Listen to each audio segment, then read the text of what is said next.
3-1 comeback complete. Shout out to the Detroit Pistons. We got to talk about the Orlando Magic, though. The problem I have with Orlando is Game 6 because this all could have been avoided. Let's talk about this, all right? Detroit 34-4 run. You score 4 points. You score 18 and a half. You miss 27 of 28 shots. You lead 71-62 at the end of the third. These numbers are going to haunt the Orlando Magic for the entirety of the summer and probably up until they get to the playoffs to rectify the situation next year. These numbers is going to haunt them. That third quarter, that fourth quarter, the whole second half is going to destroy them the rest of the summer. This was their season right there because you know for a fact they wasn't coming to Detroit. Game 7 doing – nah, that wasn't happening. There's no way. All right, now we will say this. We're going to have an honest conversation in this aspect. They played pretty well in Game 6 up until the second half, right?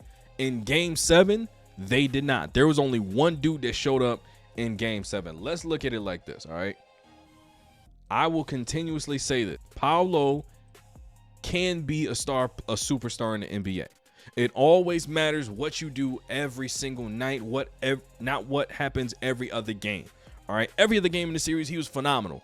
Nothing's different from tonight. He put up 14 of 25, 38 points, 6 assists, 9 rebounds, 1 block, 4 of 7 from 3. I said every other game he was going to be great.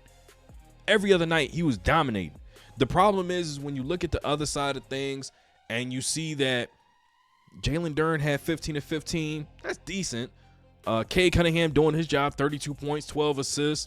4 threes, 10 of 18, 4 turnovers. Best look of the season of the postseason so far. 12 assists to 4 turnovers. I like that number.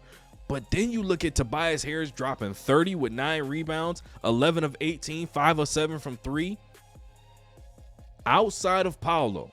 And you know what? I'll go even further to say even including Paolo because Tobias Harris was doing it every single night. There was a case that can be made that Tobias Harris was the second best player in this series other than Cade Cunningham. Now, when you blow a 3-1 lead, there's a number of things that you're going to look at, okay? Let's nitpick a little bit. Jalen Suggs, you're 2 of 9. Game before that, you were 1 of 10. Game before that, you were 1 of 13. You cooked these boys because you couldn't hit a single shot and you were not playing great defense majority of the season. Desmond Bane, you was yapping a lot. You had a lot to say. You were doing a lot of talking. Okay, you only had 16 points, not even 20, 25. You had 16 points in a Game 7 on the road, and technically speaking, you're the second best player on your team. You need to start looking at how can I do a better job in the postseason because history repeats itself for you as well because same thing happened in Memphis. Wendell Carter Jr., you got 13 points, 5 rebounds. You're a big, the starting big for your team, and you only grab 5 boards. I mean, all right now, but 38, 42, I mean, I can't say anything about Paolo. I can't. He came out, he hooped. Looking at Anthony Black, he might be in the same boat as Ayo, Bones Holland, Quickly, guys like that to where they have an opportunity to ever go somewhere. They can go somewhere and be something special, even in a bench role. I think his role is going to expand coming into next season because of what he was doing in the playoffs. I like his game a lot, but overall, I mean, there was no way you were coming into this game and going to win the game if you did not dominate Detroit. And the problem I have with that is you shouldn't even be in this situation. And granted, look, we look at Detroit's side, we say, you know what? You were a number 1 seed down 3-1. You should have a pat on the back for Orlando. You should give them all the kudos. Hey, you weren't supposed to be here. You did X, Y, and Z. But that game 6, man, like that, I don't even know what to tell them. Going into the later rounds of the playoffs, I will say this, Duncan Robinson, you better give me more than 4 to 13. Tobias Harris, he's going to do his job. Kay's going to do his job. But Jalen Duren, you're the second best player on this team, technically speaking, and you're up for a contract. You better give me something better than 5 of 9.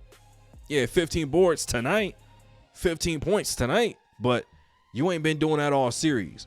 And you got dunked to the ground. You didn't get your get back. I'm upset about that. Ausar Thomas, 4 or 5, cool. You're not a primary scorer, but I need 12 or 15. I need the same 2 blocks. I need the same 2 steals, 4 assists, 4 rebounds, but I need you to be looking to attack the basket a little bit more. Your athleticism and your skill set physically tells me that you need to get more than just 8 points. You need to look to be on the attack a little bit more. 16 off of Jenkins, bro. Look, 4 or 5 from 3, 5 of 8 from the field. That's what you're gonna have to bring every single night. The deeper you go into the playoffs, coming off the bench as a guard. Now, one thing that does concern me is this: you were down 3-1. How much energy do you have? How fatigued are you going into the next series? Who's coming up? Let me see. Who they got?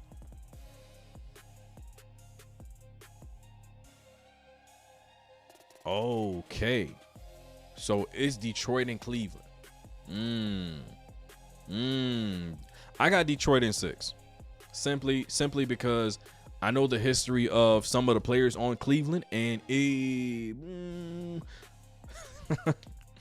let's just say they have a tendency to undo themselves in the playoffs.